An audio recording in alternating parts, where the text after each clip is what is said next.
کراچی میں سانحہ گل پلازا میں ہولناک آتش زدگی کے باعث لاپتہ افراد کی تلاش کا مشن جاری ہے۔ میز 9 کی ایک دکان سے مزید 30 افراد کی باقیات مل گئیں۔ ڈی سی جنوبی نے سانحہ میں تقریباً 60 اموات کا دعویٰ کر دیا ہے۔ ان کے مطابق 14 لاشوں کی شناخت کی جا چکی ہے، جبکہ 88 افراد اب تک لاپتہ ہیں۔ ادھر پولیس نے چوکیداروں کے بیانات ریکارڈ کر لیے ہیں۔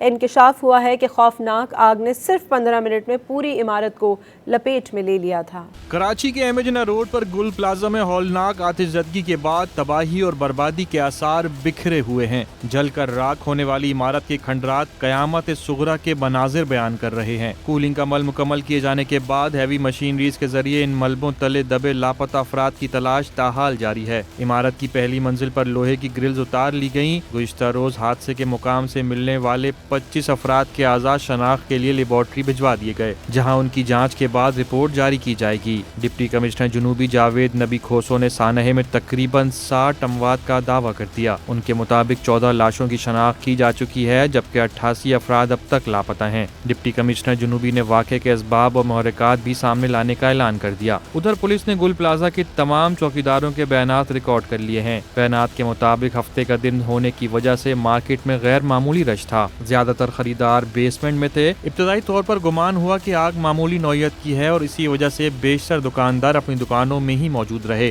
مگر کچھ ہی دیر بعد شعلے تیزی سے پھیل گئے اور ہر جانب دھواں بھر گیا تو لوگ گھبراہٹ کے مارے تیزی سے بھاگے اور یوں افراتفری مچ گئی۔ پولیس ذرائع کے مطابق خوفناک آگ نے محض 15 منٹ میں پورے گل پلازا کو اپنی لپیٹ میں لے لیا تھا۔ اس کے بعد کوئی اندر جا سکا اور نہ ہی باہر آ سکا۔